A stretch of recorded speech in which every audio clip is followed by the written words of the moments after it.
या लीन का बयान या साकिन से पहले ज़बर हो तो या लीन होगा।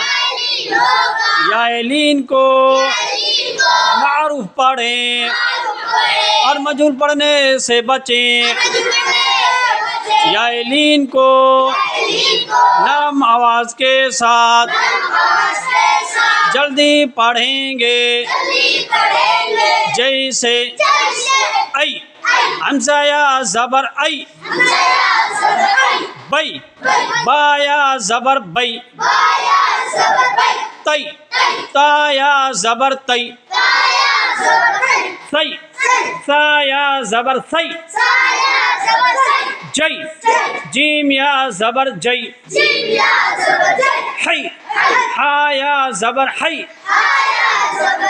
खई खाया ज़बर खई दई दाल या ज़बर दई ज़ई ज़ाल या ज़बर ज़ई।